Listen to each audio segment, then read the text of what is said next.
Running. Oh man. Good morning, NBA basketball fans. Y'all already know what it is. Welcome to another episode of NBA Central. I'm Big Bro. We got Steve-O on the other side. We're gonna talk about the Lakers shocking everybody and beating the Warriors in Golden State. We're gonna talk about the Indeed. Knicks evening things up, and then we got one game tonight for the NBA playoffs round 2. We're gonna holler at y'all right after this. Welcome to the number one place for your daily basketball news and analysis, NBA Central.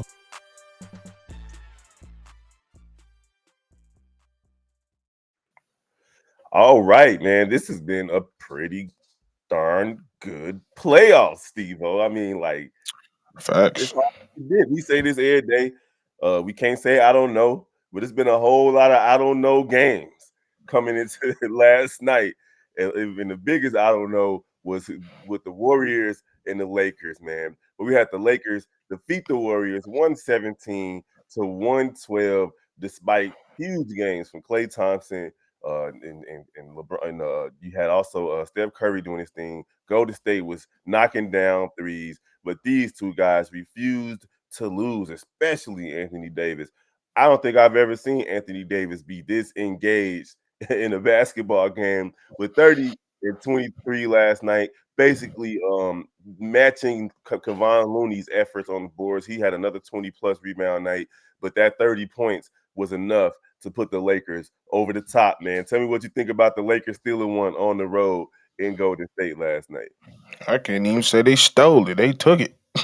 It was a straight. It was a straight. Like, bro, I felt like I was watching Rocky last night. For real. Like, for real. It was just like I'll take a punch, you take a punch. I'll take a punch, you take a punch. It was a back and forth, pretty much the whole game. But like, hey, the reason, like, behind Russell Westbrook, Anthony Davis was probably one of my favorite players. And Right. performances like this shows why I thought like that at one point. And it's crazy because it's like we always know AD is a top five player, but it's like until you see it, it's like it reminds you of how he is, and it's crazy. 30 and 23, and he shot efficient for 11 for 19. That's what you asked for your star players, and what we said coming to this series, it was like, hey, LeBron cannot be that dude that they all depend on to be that star. You got to be AD. It's officially, I mean, of course, um as the face and of like the whole thing is LeBron's team, but on that court, it's really AD team, Yeah, I and mean, he right showed now it. at this point, and you know what's crazy, man? Like, Golden State, they fell in love with the three yesterday. There's no Mhm. two ways about it. And they hit 21 of them. They shot 53 of them.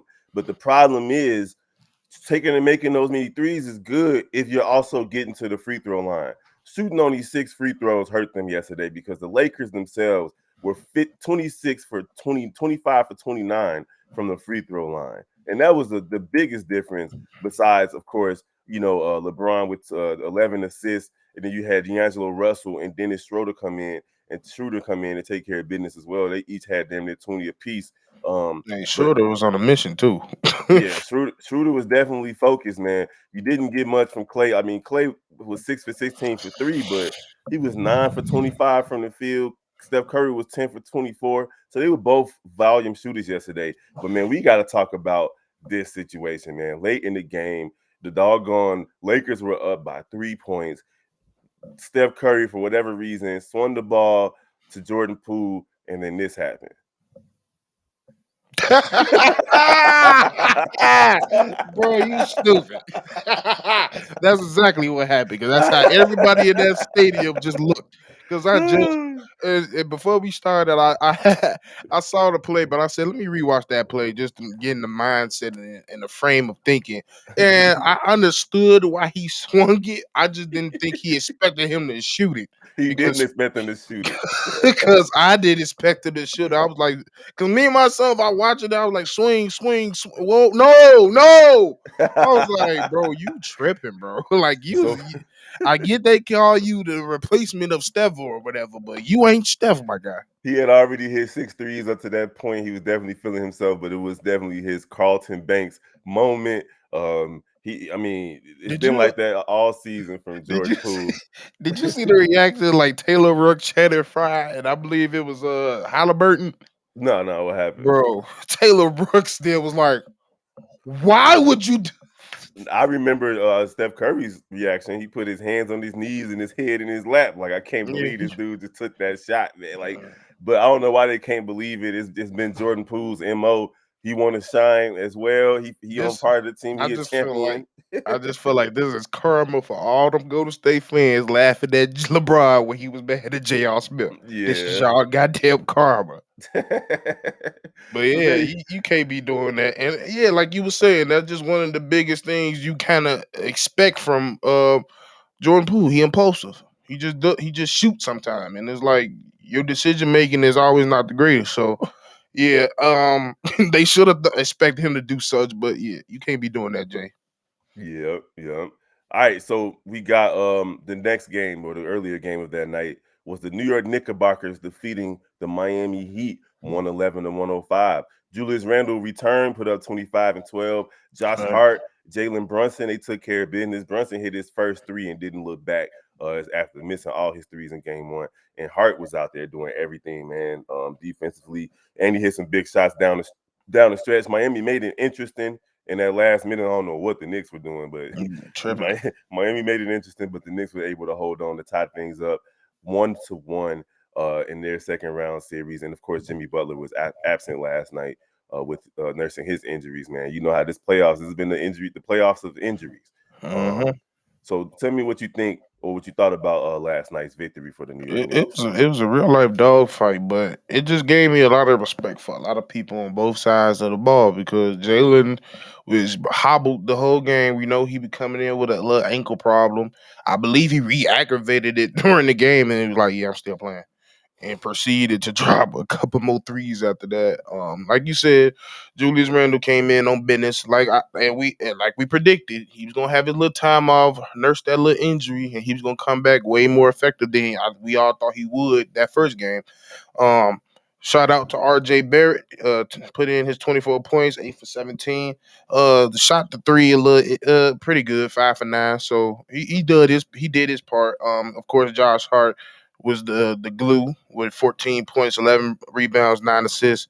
Can't ask for much. And for the most part, the starters really did their thing tonight. The bench is pretty much quiet, On but both sides, I don't on think the both bench sides, the bench yeah, didn't do much for either team nope. yesterday. I Duncan mean, Robinson had a strong first I about half. to say the Heat did a little bit better, just a little Hmm. bit. But shout out to Gabe Vincent. That man turned into Matt Strus for a couple seconds. He hit about like 2 to 3 back-to-back threes.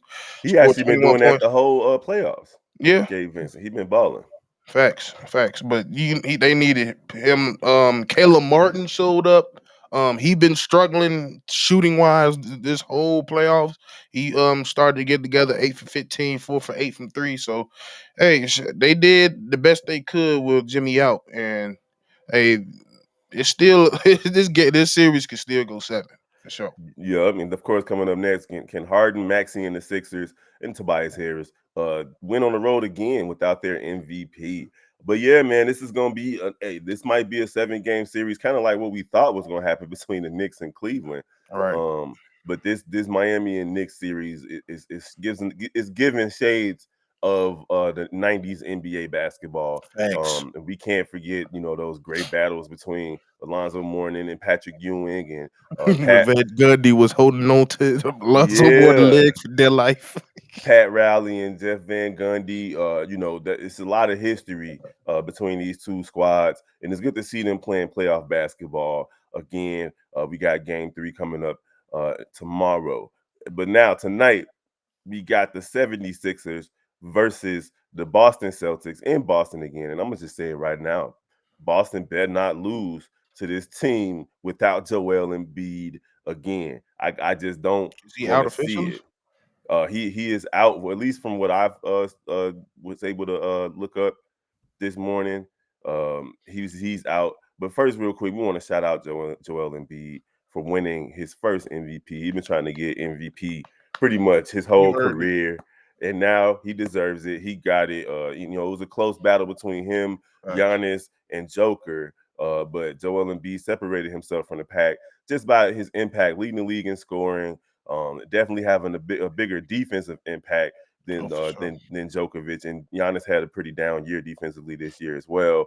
And yeah, so shout out to Joel Embiid, the process, going out there and taking care of business. But we For got sure. game 2 tonight. It's not looking like he's gonna play with his I sprained hope. knee, But hey, they still got James, Edward, Harden, Yeah. Jr. Let's see if he can follow up game 1's immaculate effort, like 45 points. And him, and then he had his Maxey was out there doing his thing, and Tobias Harris was out there doing his thing. It's not going to be an easy one for Boston tonight, but I'm picking Boston to win because they have to. Like, they cannot afford to go down 0-2 to this squad with or without Joel Embiid, but especially without Joel Embiid. Who you picking for tonight's game?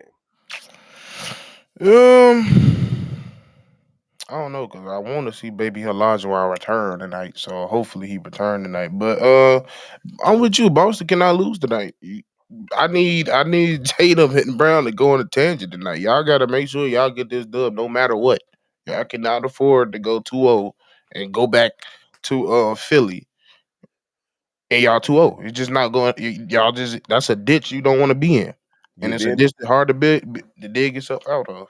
being down 0-2 is like a 80 something percent historic loss record. So it's gonna take a nice effort from these guys tonight, though, and it's gonna be the Hmm. others too, because Tatum and Brown gonna have to do their thing. But you need to see something from Marcus Smart, Al Horford, White, a lot of those guys out there. The sixth man of the year was Malcolm Brogdon. I'm gonna need y'all to step up tonight and help Boston get this And win. Joe Mazzulla, play your damn bench, bro. Yes. You're not playing your bench like you should. Like Grant Williams getting 4 minutes is ridiculous.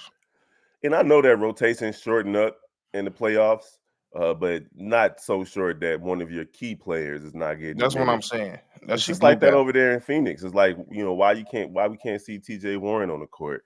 Um, put these guys out there 10 to 12 minutes, let them, affect the game somehow, some way, and not just by being It, cheerleaders on the bench. I think it's just a little bit different because like I kind of understand why they're not really quick to put TJ out. He hasn't played really basketball in like a year before he came back, and then when he did come back, he wasn't the TJ we seen before he got hurt. He was all right in Brooklyn, though. But he He was had alright, but a like couple of games it off the just bench. compared to like not seeing Grant Williams that much, it's like that dude was a key factor of you going to the finals. He hit a lot of big shots, got a lot of big defensive stops, and I'm not seeing them. That's not make sense to me. Facts, facts. All right, so you picking the Celtics tonight? Yeah, for sure. All right, that's the one game we got tonight. We had two great games yesterday, and of course, we got another game tomorrow night. And then I think after that, it'll be two games a night moving forward for the rest of these second round series. Y'all Hmm. already know how we do over here. We appreciate y'all for rocking with us on NBA Central. Y'all can hit us up at NBA Central Show at gmail.com.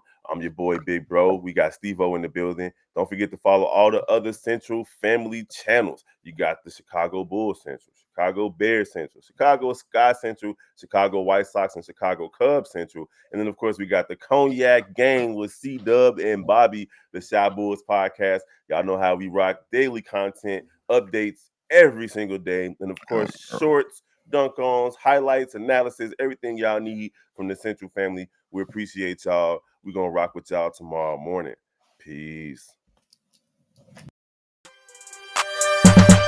Welcome to the number one place for your daily basketball news and analysis, NBA Central.